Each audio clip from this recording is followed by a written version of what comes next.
করণদিঘিতে জলাশয় সংস্কারে উদ্যোগ নিয়েছে ব্লক প্রশাসন। ইতিমধ্যে দৌমোহন আর বালাহার কলোনি এলাকায় একটি জলাশয় সংস্কারের কাজ শুরু হয়েছে। গোটা ব্লক জুড়ে একের পর এক জলাশয় সংস্কার করা হবে বলে প্রশাসন জানিয়েছে। ব্লক প্রশাসন সূত্রে জানা গিয়েছে, সরকারি জলাভূমিগুলো দীর্ঘদিন ধরে পতিত থাকায় আগাছায় ঢেকে গিয়েছে। কিছু অসাধু ব্যক্তি দ্বারা অবৈধভাবে দখল হয়ে যাচ্ছে এই জলাভূমিগুলো। করণদিঘি ব্লকের মৃত্তিকা মাছ চাষের পক্ষে উপযোগী এবং মাছের প্রচুর চাহিদা রয়েছে এখানে। ফলে বিভিন্ন অব্যবহৃত সরকারি জলাজমি সংস্কার করে মৎস্য চাষের উপযোগী করে তোলা হবে। এতে মৎস্য চাষীরা লাভবান হবে তথা বিপুল পরিমাণ কর্মসংস্থানের সৃষ্টি হবে। অন্যদিকে সংস্কারের পর লিজে দিলে পঞ্চায়েত সমিতি নিজস্ব তহবিলে আয়ের উৎস বৃদ্ধি পাবে। তাই এই গুরুত্বপূর্ণ পদক্ষেপ গ্রহণ করা হয়েছে। পঞ্চায়েত সমিতির সহকারী সভাপতি খগেন দাস জানিয়েছেন, প্রতিটি পঞ্চায়েতে 2টি করে জলাশয় সংস্কার করা হবে। মাছ চাষ করার জন্য লিজ দেওয়া হবে এগুলো। এতে পরিবেশ পরিচ্ছন্ন হবে এবং জবরদখল মুক্ত হবে। প্রশাসনের নিজস্ব ফান্ডে আয় হবে। এদিন উপস্থিত ছিলেন বিডিও জয়ন্ত দেবব্রত চৌধুরী, পঞ্চায়েত সমিতির সহকারী সভাপতি খগেন দাস, বিশিষ্ট সমাজসেবী শ্যামলাল মাহাতো প্রমুখ।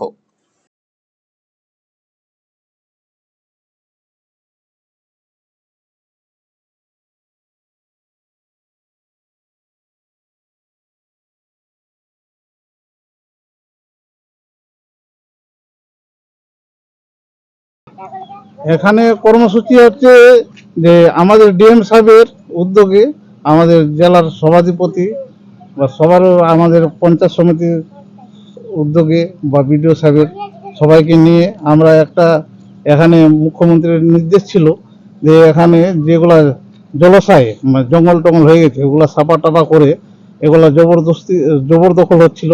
হ্যাঁ, ওগুলা এখন সরকার নজরে নিয়েছে।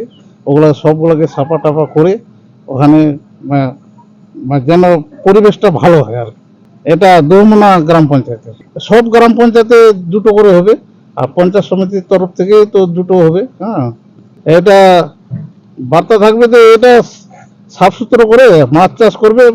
মাছ চাষ করে কিছু কিছু লিজ সিস্টেম যেটা হয় লিজ সিস্টেম দিয়ে এটা সরকারের কর্মসংস্থার একটা ভালো হবে।